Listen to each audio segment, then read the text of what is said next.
So we all have an experience as Catholics that lead us into this calling to be here in this temple today.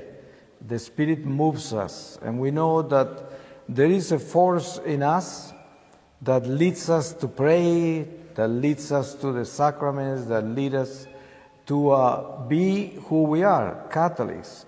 And at the same time, there is a mystery of dealing with this flesh, with the animal that is a rebel, that tends to sin, that tends to go in the opposite direction.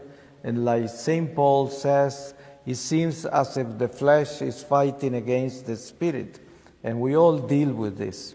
So when we reflect upon the mysteries of God, like we are doing at this moment, the Spirit comes and in our hearts awakes what is dormant of grace, which is the strength that we need to really believe that in spite of our weaknesses, in spite of being these vessels of clay, the Lord is actually dwelling in us, and God is doing what He wants to do through us as long as we are available to His graces. Like we are aware as Catholics that we are instruments of God, a chosen people, a predestined people, an army that God created to defend souls, and that is our mission.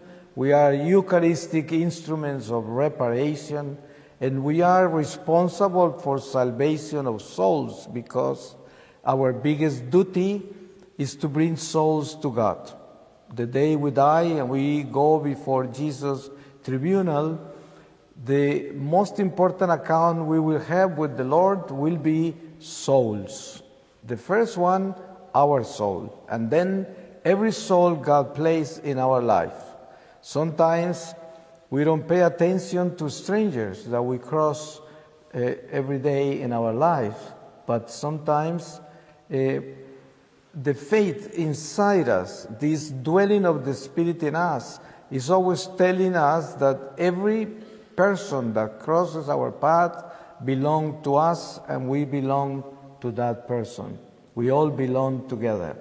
If you read carefully the prayer of Fatima from Our Lady to the shepherds that we all use now in the Rosary, most everywhere in the world, part of this prayer says, "Lead all souls to heaven, especially those in most need of thy mercy." And this is a prayer that came from heaven through Our Lady. And you can see the prayer is not saying, "Lead all Catholics to heaven." It says, "Lead all souls to heaven." And it shows us the responsibility we have to understand that salvation is for all of humanity, and that we have been chosen to be Catholics and to have the graces of the Catholic Church because we are an army that is here to defend souls from damnation. You see, the Hebrews were chosen to prepare the incarnation of Jesus, and they were a handful of people compared to all the people that were living those years. But they were responsible for every human being because they were responsible for the incarnation of the Messiah, for the new creation, the new covenant in Jesus Christ. And we are this new people, this new covenant, this new creation in Jesus. But we need to wake up into this reality because we are all born into this Catholic faith. And most of us just follow this Catholic culture, Catholic tradition, Catholic religion. And that is as far as we go.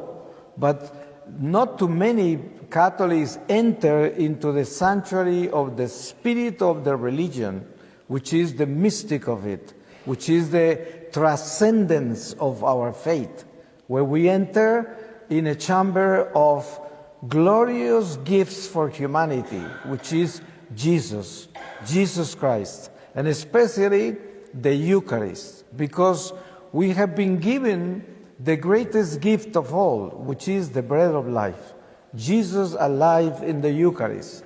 If we really enter into this gift and understand what it means, our life will be transformed, will be changed completely.